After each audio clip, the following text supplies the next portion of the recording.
Seja bem-vindo a esse momento de reflexão, momento da palavra, quando aprendemos do Senhor. E eu quero deixar para você que me vê, me escuta nessa hora, uma palavra baseada na história de Samuel. Samuel significa do Senhor eu pedi. Essa é a expressão da Ana, mãe de Samuel, que desejava muito ter um filho. Ela era casada com Eucana.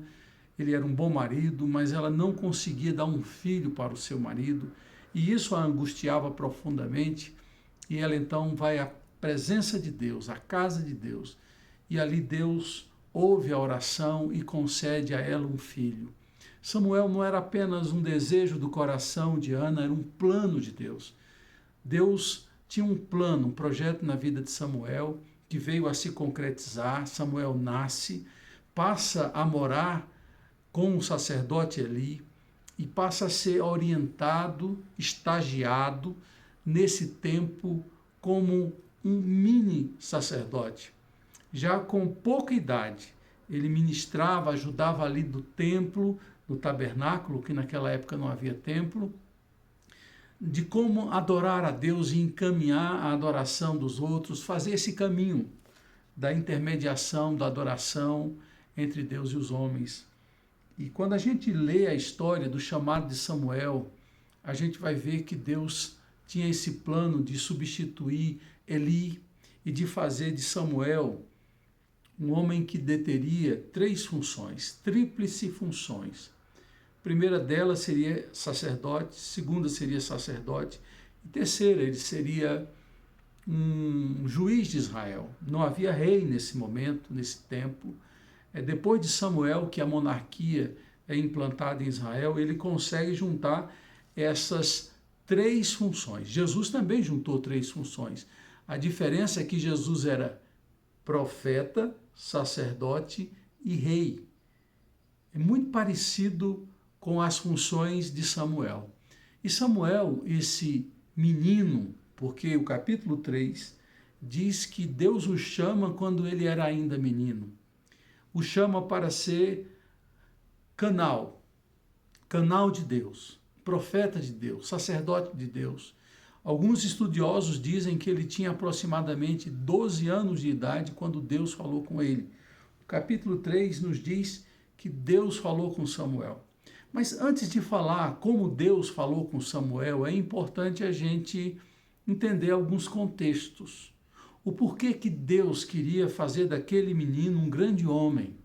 Por que Deus estava escolhendo Samuel e não a casa de Eli e dos seus filhos? É importante então a gente saber o contexto para depois entender o chamado de Deus a Samuel. Vamos pensar aqui na sucessão. Eli, que significa meu Deus, a palavra Eli significa meu Deus, era um homem destacado, importante em Israel, era um homem bom. Era um homem tão bom que se tornou um homem omisso. E eu vou falar um pouco mais sobre isso daqui a pouco. E ele tinha um problema a esta idade. Ele já estava praticamente cego. Era um homem já idoso, portanto, sem capacidade, sem dinamismo para fazer a obra do Senhor. E Deus sabia que com a morte de Eli, os seus filhos automaticamente lhe sucederiam nas funções sacerdotais. E aí que estava o problema e o perigo.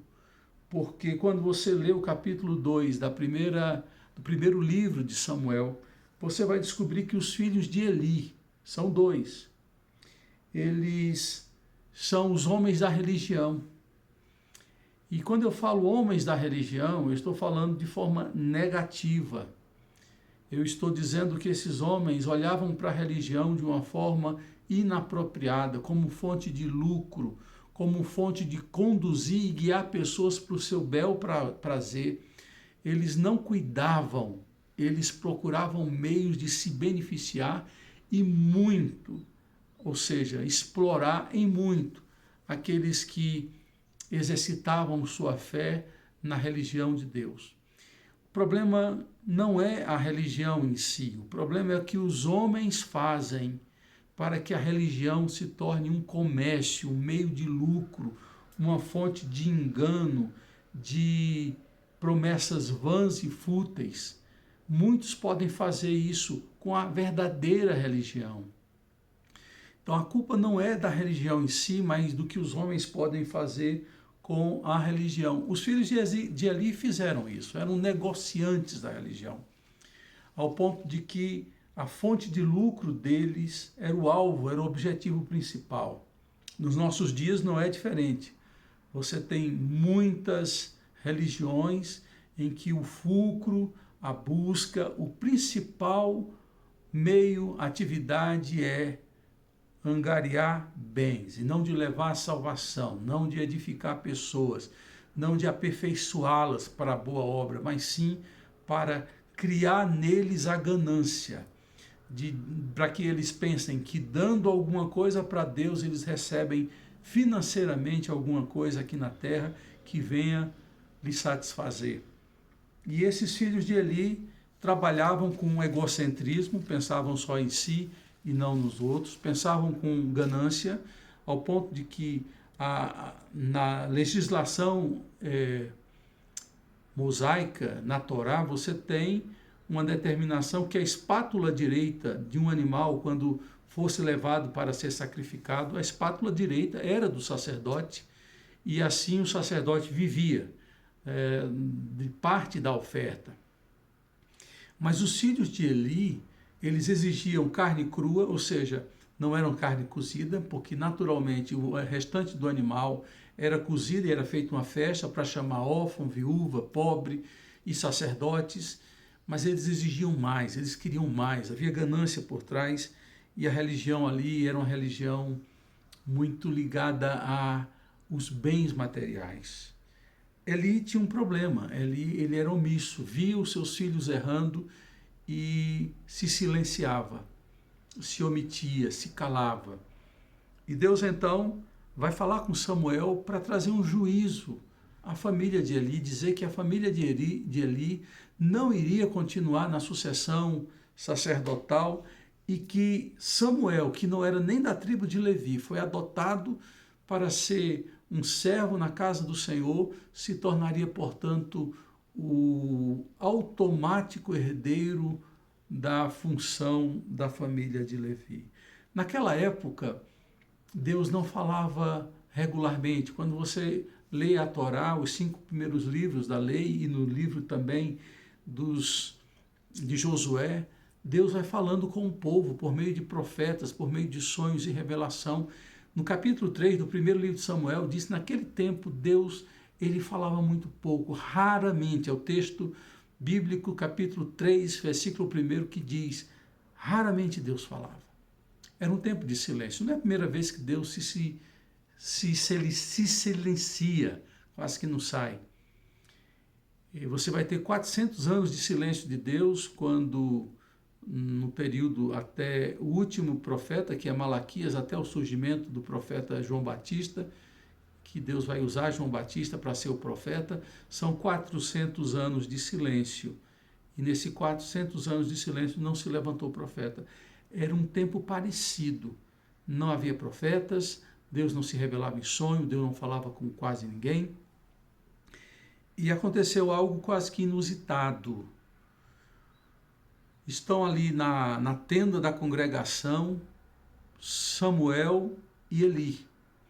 Eles estão dentro de um período que vai de 6 horas da tarde às 6 horas da noite, é quando o candelabro era aceso, as luzes do candelabro eram acesas.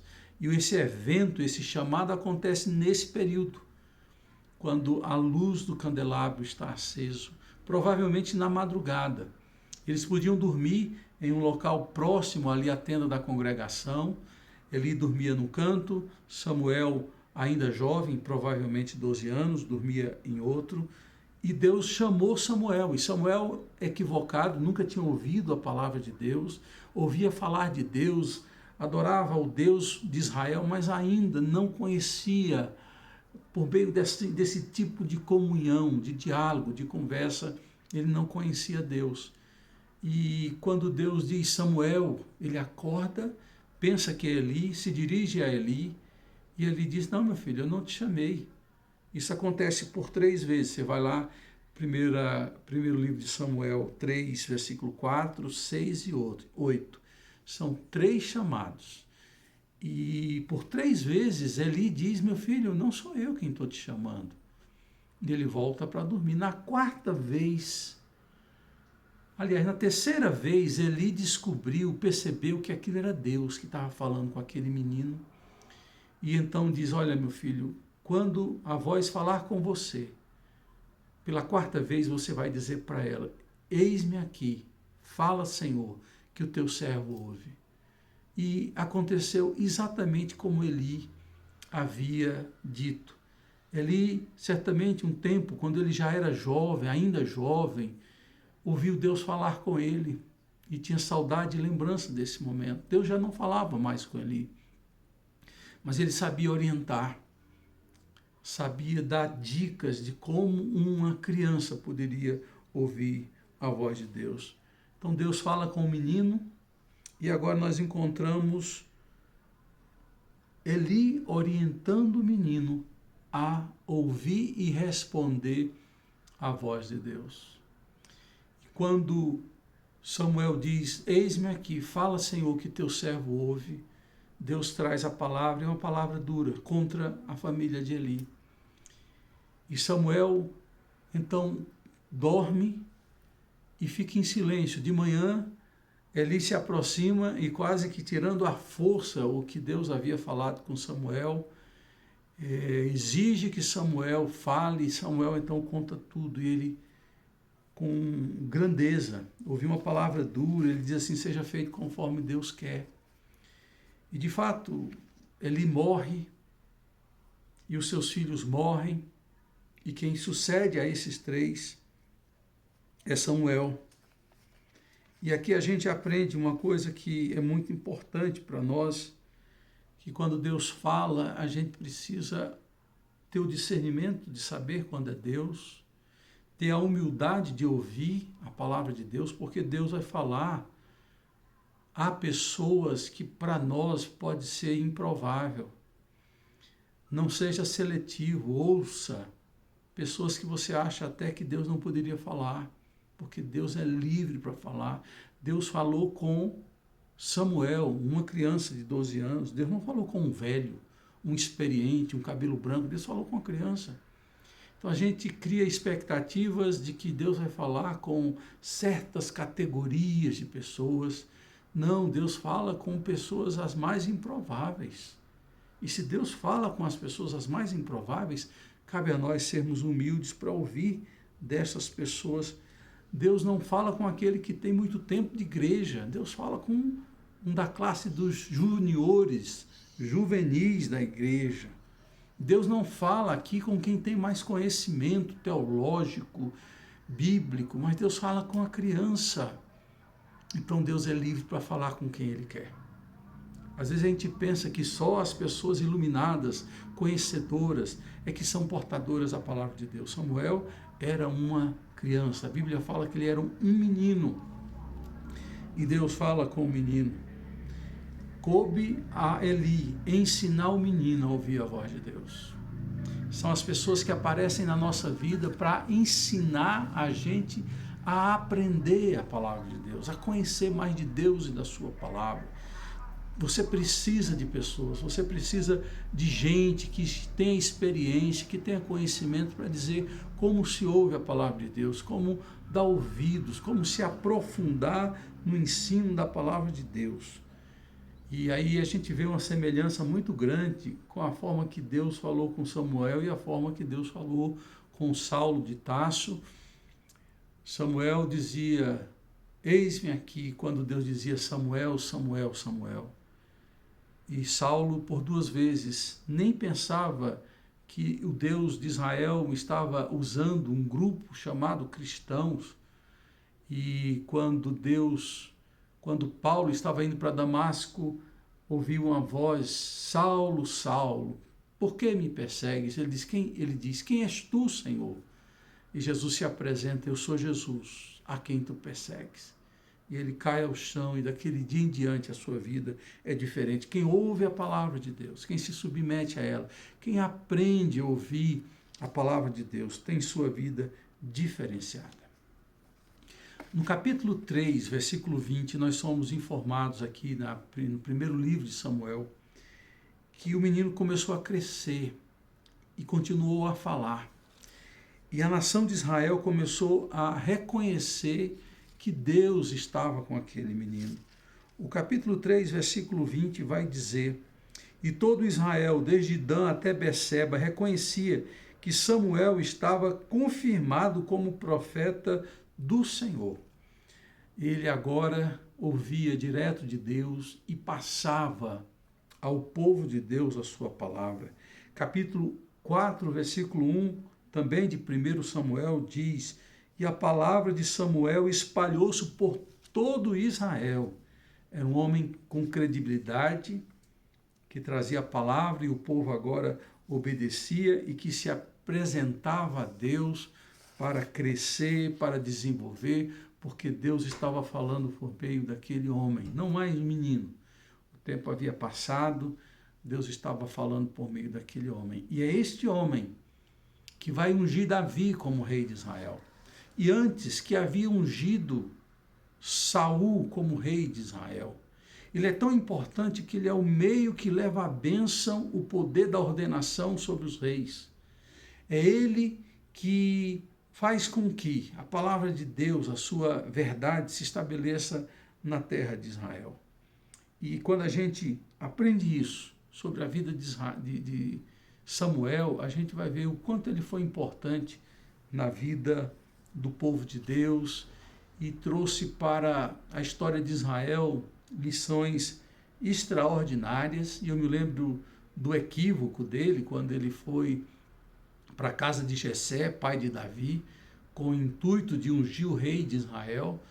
Ele chega lá sem saber ainda quem seria o escolhido. Jessé tinha muitos filhos e ele conta a Jessé então o propósito da ida dele. E quando Jessé apresenta cada um dos seus filhos, um por um, e vai passando um, e Deus diz: não é esse.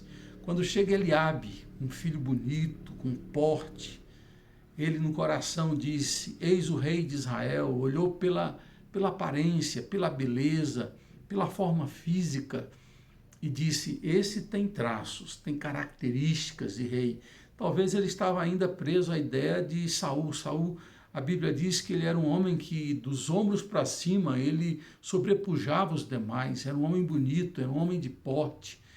Porém, a gente sabe que dentro de Saul havia toda uma fragilidade, toda uma infantilidade que não fez dele um rei que estava com as condições devidas para exercer o reinado em Israel. Ele tinha uma beleza externa, mas tinha fragilidades monumentais dentro de si.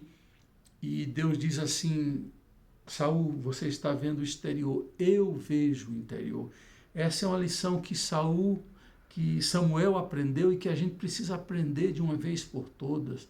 Quantas vezes nós estamos presos ao que nos agrada à vista, aquilo que nos apetece intelectualmente, aquilo que traz uma figura de religiosidade. Eu sou de uma linhagem mais reformada, mas eu vejo que muitos que buscam o poder de Deus dão lugar a pastores ou pastoras ou profetisas que são do reteté, como se elas fossem as únicas ou eles fossem os únicos a trazer a palavra de Deus, e a gente está olhando pela aparência. Deus vê o coração, Deus vê o íntimo, Deus vê a sinceridade, Deus vê a verdade. Então não é o reteté nem o sábio entendido que vai trazer a palavra de Deus, mas são pessoas que têm um coração humilde, coração de ovelhas. E Samuel, esse grande homem, se equivocou. Foi preciso que, ao final, quando Jessé apresentou todos os seus filhos e Deus disse não para todos, que Samuel perguntou para Jessé: você não tem mais nenhum outro filho? Foi aí que ele lembrou que tinha ainda um filho que estava cuidando das ovelhas e mandou chamar. Quando esse adolescente chega, entra na sala, Deus fala com Samuel: eis aí o rei de Israel. Um homem simples, um adolescente. E talvez Samuel se lembrou da época que, quando ele era menino, Deus falou com ele. E Deus agora estava falando com um adolescente, Davi.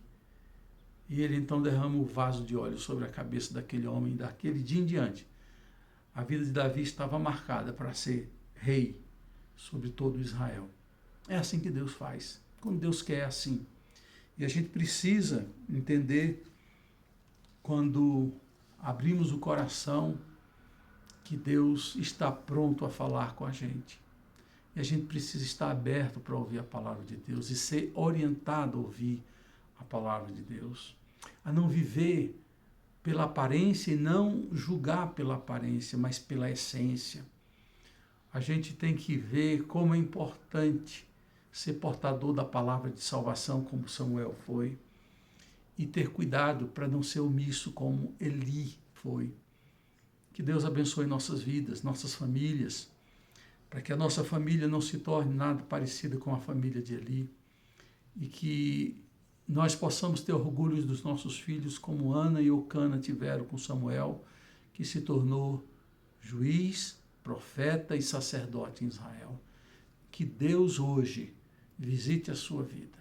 Querido Pai, Deus bondoso, nós agradecemos pela vida de Samuel, pelo ensino, por tudo que ele pôde representar como referencial para as nossas vidas. Cuida de nossas casas, cuida do nosso interior. Nós não queremos a aparência, nós não queremos o exterior, mas queremos ser interiormente pessoas que te amam, que te servem e que falam e ouvem tua palavra. Obrigado, Senhor, por esse dia. Nós agradecemos no nome de Jesus. Amém.